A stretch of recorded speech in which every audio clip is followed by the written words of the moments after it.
नमस्कार friends, online study of mathematics YouTube channel में आपका स्वागत है। आज के इस सेशन में क्लास 10th एंड 12th के लिए जो टर्म 1 बोर्ड एग्जामिनेशन 2021-22 होने जा रहा है, उसमें जो OMR शीट का यूज करना है उसके फॉर्मेट के विषय में हम चर्चा करने जा रहे हैं। किस टाइप का OMR शीट आपको एग्जाम में मिलेगा और किस तरह से उसमें हमें आंसर मार्क करने हैं, उन सारी चीज़ों की डिटेल आज के इस सेशन में हम आपसे डिस्कस करेंगे। So let us start. Friends, details of candidate will be pre-field in OMR। दोस्तों, जो आपको टर्म 1 एग्जामिनेशन में OMR शीट मिलेगी उसमें आपकी डिटेल पहले से ही फिलअप होगी, प्री फिल्ड होगी। क्या मतलब हुआ? सबसे पहले हम आपको OMR शीट आपको शो कर देते हैं। आप देखिए, आपको इस टाइप की OMR शीट आपको दी जाएगी। This is your OMR sheet. This will be used in your term 1 board examination. Okay, so ये आपको नहीं मिलेगा इस तरह की, ये जो रेड पेन से लिखा है ये सारी चीज नहीं होगी। ये फॉर्मेट है, एक डेमोस्ट्रेशन है। तो इस तरह का ही OMR शीट मिलेगा जिसमें आप देख सकते हैं आपका रोल नंबर पहले से ही प्रीफिल्ड होगा। ये वर्ड में आपका रोल नंबर पहले से ही प्रीफिल्ड होगा। एग्जाम की डेट और डे पहले से ही प्रीफिल्ड होगा और centre number and centre name भी पहले से ही प्रीफिल्ड होगा। सब्जेक्ट एंड सब्जेक्ट कोड भी आपके OMR शीट में पहले से ही लिखा रहेगा and name of the candidate also printed in the OMR sheet. Name of the father is also printed in the OMR sheet and the school code and the name of the school is already printed. ये सारी चीजें आपको पहले से ही field मिलेंगी, pre filled मिलेंगी। ठीक है दोस्तों, अब आप यहाँ पे सबसे पहला क्या होगा, आपको जब OMR शीट मिलेगी और क्वेश्चन पेपर मिलेगा तो क्वेश्चन पेपर में एक कोड लिखा होगा। उस क्वेश्चन पेपर का कोड आपको यहाँ पे, आप देखिए ये OMR शीट का राइट हैंड टॉप कॉर्नर है और यहाँ पे आपको जो क्वेश्चन पेपर में कोड लिखा रहेगा वो सारा यहाँ पे फिल करना है। सबसे पहला आपका काम ये होगा कि आपका जो क्वेश्चन पेपर में कोड लिखा रहेगा वो आप इस बॉक्स में फिल करेंगे। जो कोड होगा वो इतने ही, जितने बॉक्स यहाँ दिए गए हैं उतने ही उस कोड में डिजिट होंगे, वो सारे आपको यहाँ फिलअप करने हैं। ठीक है, आंसर का किस तरह से आप ये जो सर्कल हैं किस तरह से आप डार्क करेंगे उसकी भी चर्चा अभी यहीं पे कर लेते हैं। देखिए दोस्तों, यहाँ पे जो आपको सर्कल डार्क करने हैं वो केवल ब्लू और ब्लैक बॉल पॉइंट पेन से ही करने हैं। आप पेंसिल का यूज बिल्कुल भी नहीं करोगे और अदर कलर के पेन को भी यूज नहीं करना है। तो ये देखिए यहाँ पे ये फॉर्मेट दिया है, ये टोटली रॉन्ग फॉर्मेट है। आप देखिए कि स्टूडेंट्स ने इस तरह से 2 सर्कल डार्क कर दिए और यहाँ पे करेक्ट का साइन दे दिया और इसमें क्रॉस का साइन दिया है, तो ये गलत है।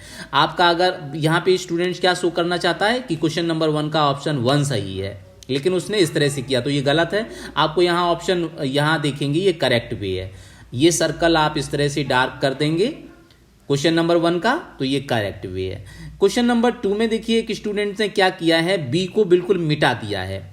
वो बताना चाह रहा है कि इसका ऑप्शन बी सही है, लेकिन उसने उसको मिटा दिया, इरेज कर दिया है, तो ये भी गलत है। अगर आपका बी ऑप्शन सही है तो आप बी सर्कल को यहाँ पे इस तरह से डार्क कर देंगे। फिर देखिए क्वेश्चन नंबर 3 में एक स्टूडेंट्स ने क्या किया, लास्ट के ऑप्शन को डार्क किया है और सी ऑप्शन पे डार्क करने के बाद करेक्ट का साइन भी इंडिकेट किया है। वो बताना चाह रहा है कि क्वेश्चन नंबर 3 का ऑप्शन सी सही है, लेकिन ये भी गलत है। आपको ऐसे नहीं करना है। ये देखिए इस तरह से आप सही आंसर ऑप्शन नंबर सी को डार्क कर देंगे। फिर आप देखिए क्वेश्चन नंबर 4 में एक स्टूडेंट्स ने इस तरह से सर्कल को डार्क किया है और वहां पे जो डी लिखा था उसको इरेज कर दिया है, तो ये भी गलत तरीका है। वो शो करना चाह रहा है कि क्वेश्चन नंबर 4 का आंसर डी सही है, लेकिन ये गलत है। आपको इस तरह से डी ऑप्शन में डी सर्कल को डार्क कर देना है, यही करेक्ट ऑप्शन है। क्वेश्चन नंबर 5 में देखिए कि स्टूडेंट्स ने इस तरह से सर्कल पहले को डार्क कर दिया और दूसरे को क्रॉस किया है। वो बताना चाह रहा है कि क्वेश्चन नंबर 5 का ऑप्शन ए सही है, लेकिन ये गलत है। गलत तरीका है। आपको क्या करना है, अगर ए ऑप्शन सही दर्शाना चाह रहे हैं तो सर्कल ए को आप इस तरह से यहाँ डार्क कर देंगे, फर्स्ट सर्कल को डार्क कर देंगे। 6 नंबर क्वेश्चन में आप देखिए स्टूडेंट ने क्या किया है, यहाँ पे नंबर सी को कलर करके क्रॉस लगा दिया है, मतलब वो यहाँ इस क्वेश्चन को छोड़ना चाह रहा है। तो आपको अगर क्वेश्चन को छोड़ना है तो कोई भी सर्कल को आप डार्क नहीं करोगे। और क्वेश्चन नंबर 7 में देखिए कि स्टूडेंट्स ने हाफ सर्कल को डार्क किया है, तो ये भी तरीका गलत है, फुल्ली सर्कल को आपको डार्क करना है। और क्वेश्चन नंबर 8 में आप देखेंगे कि स्टूडेंट्स ने क्या किया, पहले उसको लगा कि ऑप्शन बी सही है तो उसने बी को थोड़ा डार्क किया, और फिर पता चला कि ऑप्शन डी उसका सही आंसर है तो उसने डी को फुल्ली डार्क कर दिया, तो ये भी गलत तरीका है। अगर डी ही ऑप्शन सही है तो आप केवल डी सर्कल को ही डार्क करेंगे और किसी भी ऑप्शन को सिलेक्ट नहीं करेंगे, तो ये प्रॉपर तरीका है आंसर को इंडिकेट करने का। लेकिन यहाँ पे क्या तरीका रहेगा, आपको और भी कुछ इंस्ट्रक्शंस फॉलो करने होंगे, तो चलिए चर्चा कर लेते हैं।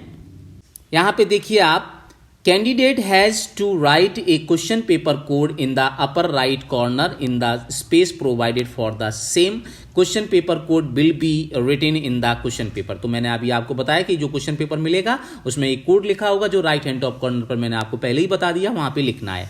Candidate has to write in his her own hand in the space provided, I confirm that all particulars given above are correct and sign in the running hand on OMR। तो दोस्तों देखिए यहाँ पे ये जो आप स्पेस देख रहे हैं, इस स्पेस में आपको अपने हैंड राइटिंग में ये सेंटेंस पूरा कॉपी करना है। आई यहां पे आप लिखेंगे कंफर्म दैट, तो इस तरह से आप यहां पे ब्लू पेन का यूज या ब्लैक पेन का यूज करेंगे और यहां पे लिखेंगे आई कंफर्म दैट। तो ये जो पूरा सेंटेंस है इस तरह से आप कॉपी करते हुए आर करेक्ट, और यहां पे आप अपना साइन करेंगे। आप देखिए ये जो स्पेस है, इस स्पेस में आप अपना साइन करेंगे। तो जैसे मान लीजिए यहां पे राजेश है नाम आपका, तो आप राजेश करके ऐसे साइन कर देंगे, ठीक है। तो ये इस तरह से आपको ये कंपलसरी करना है। तो यहां पे लिखा है I confirm that all particulars given above are correct, means जो भी आपने यहां पे लिखा हुआ है ऊपर वो सारा का सारा सही है, ठीक है। अगर कोई भी डिस्क्रिपेंसी आप पाते हैं तो आप इन्विजिलेटर को इन्फॉर्म करेंगे, ठीक है। तो ये बात हो गई, आगे बढ़ते हैं दोस्तों। After that this only blue black ball point pen is to be used for filling desired information and for given response, ठीक है। तो आपको आंसर देने के लिए केवल ब्लू और ब्लैक पेन का ही यूज करना है। Use of pencil is strictly prohibited if it is found that the candidate has used the pencil for filling OMR. This will be considered as use of unfair means and action will be taken against the candidate as per unfair means rule। तो यहाँ पे pencil का बिल्कुल भी OMR seat में use नहीं करना है। अगर आप OMR सीट का यूज पेंसिल में करते पाए जाते हैं तो आपको अनफेयर मीन्स यूज करते माना जाएगा, ठीक है। तो पेंसिल को बिल्कुल भी यूज नहीं करना है।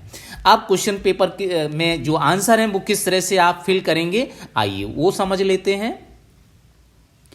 Number 1, there is a space for answering 60 questions in a OMR irrespective of total questions given in the question papers of any subject.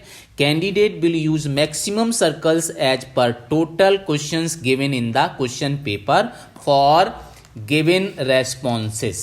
This should be only in serial, ठीक है। तो यहाँ पे आपको जो OMR शीट में question मिलेंगे तो वो टोटल 60 क्वेश्चन होंगे और आपको according to the information fill up करना है। जैसे मान लीजिए क्वेश्चन पेपर में see here answer given after the maximum question number will not be evaluated, meaning thereby if there are 45 questions in some question papers and the candidate is changing questions number 46 in OMR and writing this question as 45 and then given the answer, it will not be evaluated.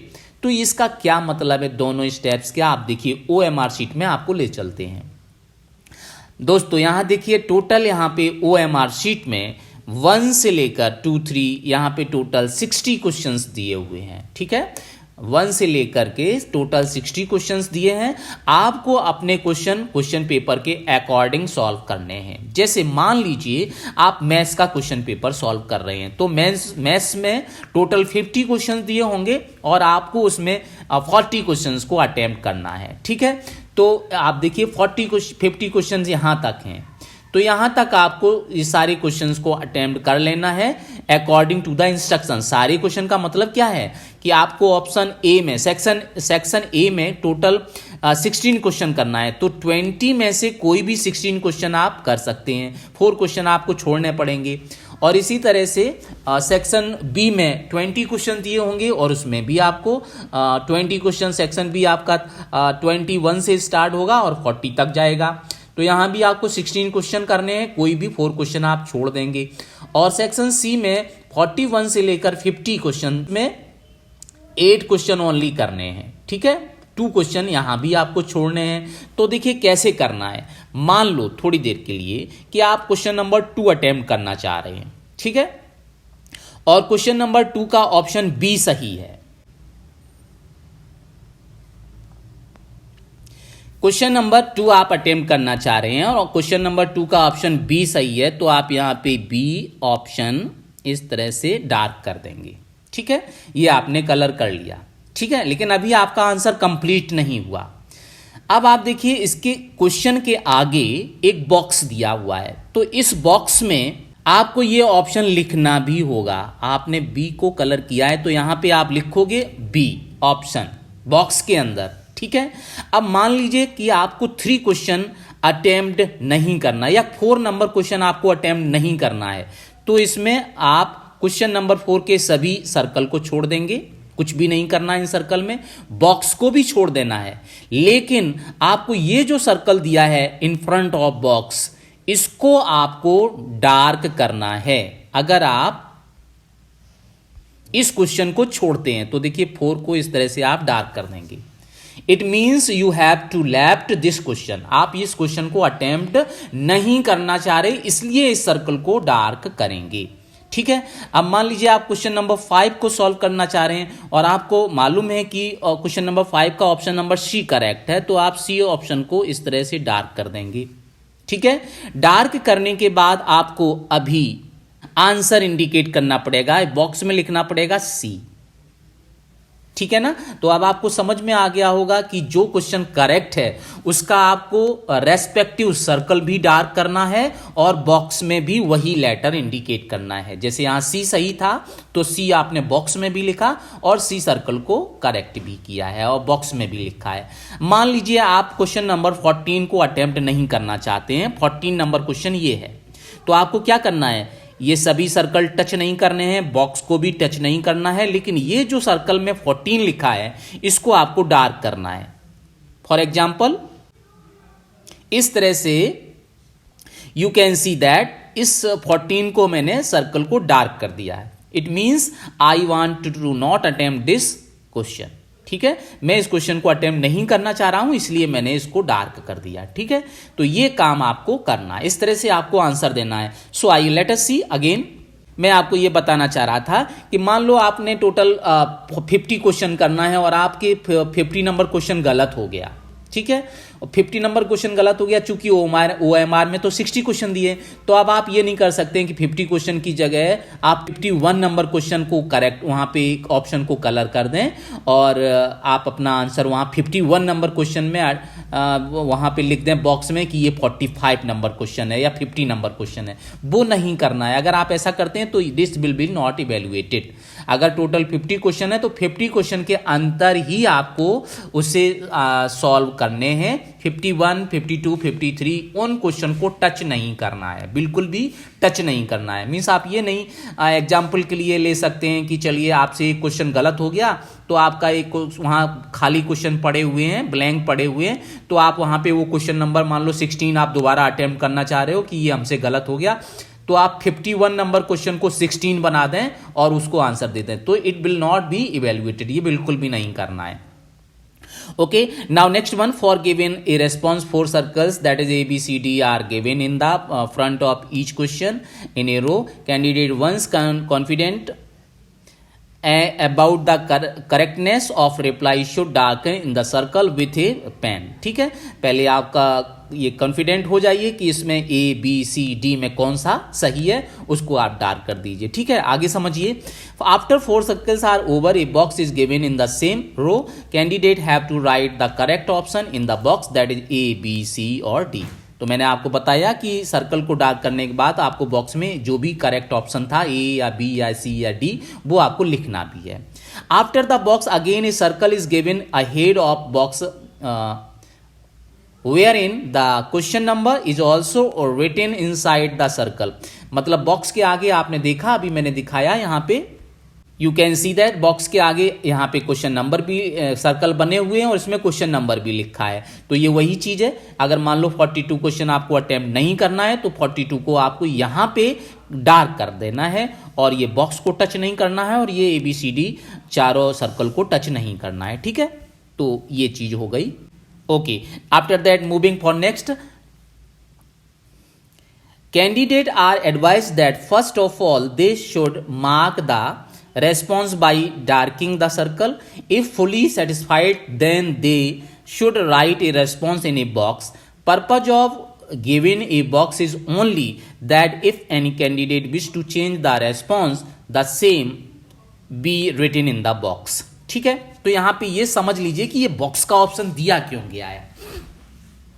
इस box का मतलब ये है कि मान लो आपने थोड़ी देर के लिए कि OMR सीट में चलते हैं, यू कैन सी दैट ये आपका क्वेश्चन नंबर 49 है। ठीक है, 49 क्वेश्चन नंबर में आपने एक ऑप्शन को यहां पे ऑप्शन नंबर 49 में बी करेक्ट कर दिया।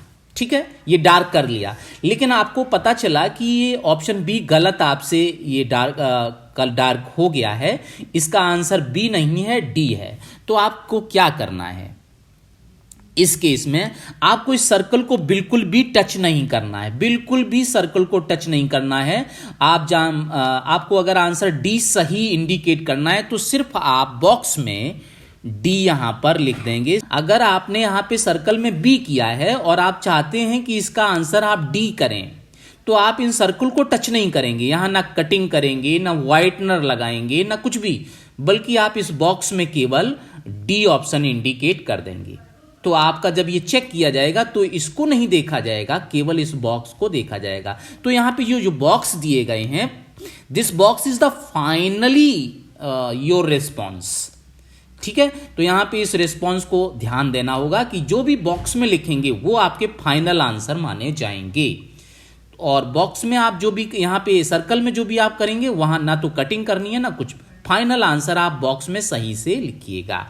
ठीक है, और ट्राई करिएगा कि जो सर्कल है और बॉक्स है वो मैच कर रहा हो। अगर यहां डी लिखा है तो डी ही आपको यहां कलर भी करना, लेकिन गलती से अगर हो जाता है तो इसमें कटिंग या व्हाइटनर यूज नहीं करना है, आप सिंपली यहां पे ऑप्शन बॉक्स में डी लिख देंगे। ठीक है, और मान लो अगर आपको कोई क्वेश्चन लेफ्ट करना है, कोई छोड़ना है, तो आप सिंपली ये जो बॉक्स बने हुए हैं इनमें से कोई भी डार्क कर सकते हैं। आइए नेक्स्ट आगे बढ़ते हैं।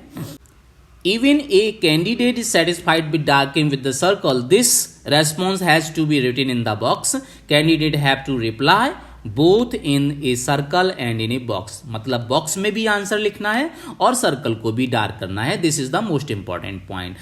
Again here is the most important point. Reply written in the box will be treated as final। जो बॉक्स में आपने लिखा होगा वो फाइनली आपका करेक्ट आंसर माना जाएगा। ठीक है, अगर आपका बॉक्स में कुछ और लिखा है, मतलब सर्कल आपने कोई ABCD में कुछ और डार्क किया है और बॉक्स में जो भी लिखा है वो आपका फाइनल आंसर माना जाएगा। समझ में आ रही है बात? मतलब अगर बॉक्स और सर्कल मिसमैच होते हैं तो box is final. If the box is empty and the response is marked in the circle. ठीक है, ध्यान दीजिए, ये मोस्ट इंपॉर्टेंट पॉइंट है आपके लिए।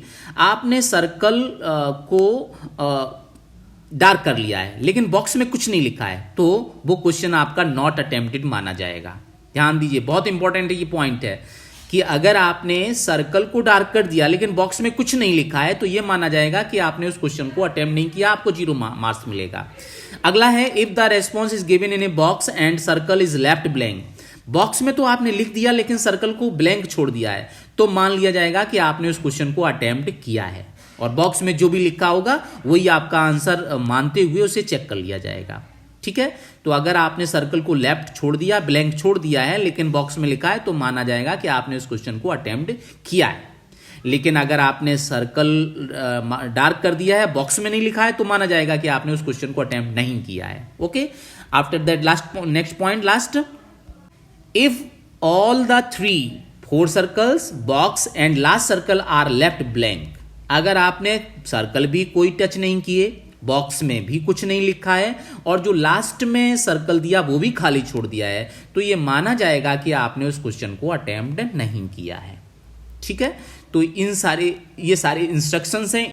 इन इंस्ट्रक्शंस को ध्यान में रखते हुए आपको अपने OMR शीट के आंसर फिल करने हैं और इन सभी मोस्ट इंपॉर्टेंट पॉइंट को बहुत ध्यान देना है। ठीक है, एक बार फिर समझ लीजिए यहाँ पे कि अगर आपने सर्कल टच नहीं किया, बॉक्स में भी कुछ नहीं लिखा और जो बॉक्स के आगे सर्कल है उसमें नंबर लिखा उसको भी ब्लैंक छोड़ दिया, तो ये मान लिया जाएगा कि वो क्वेश्चन आपने अटेम्प्ट नहीं किया है। और अगर आपने ये सर्कल को ब्लैंक छोड़ दिया है लेकिन बॉक्स में लिखा है, तो माना जाएगा आपने क्वेश्चन को अटेम्प्ट किया है। और अगर आपने बॉक्स खाली छोड़ दिया है, सर्कल को मार्क किया है, तो ये माना जाएगा कि आपने उस क्वेश्चन को अटेम्प्ट नहीं किया और उसमें आपको कोई भी मार्क्स नहीं मिलेगा। ठीक है, तो यहाँ पे आपने क्या कंक्लूजन पाया कि बॉक्स में लिखना कंपलसरी है, तो बॉक्स में आप अपना आंसर जो फाइनल आंसर हो उसको बॉक्स में जरूर लिखेंगे। It is necessary to write the option A, either B, either C, either D in the box, and this is treated as final. So dear, thank you, wish you all the best. I think that you will understand all the things given in the OMR sheet. And dear, this is the OMR sheet. I want to show you that this is the OMR sheet. इस तरह से OMR sheet आपको दी जाएगी, तो ये सारी things हैं। Wish you all the best. Thank you so much.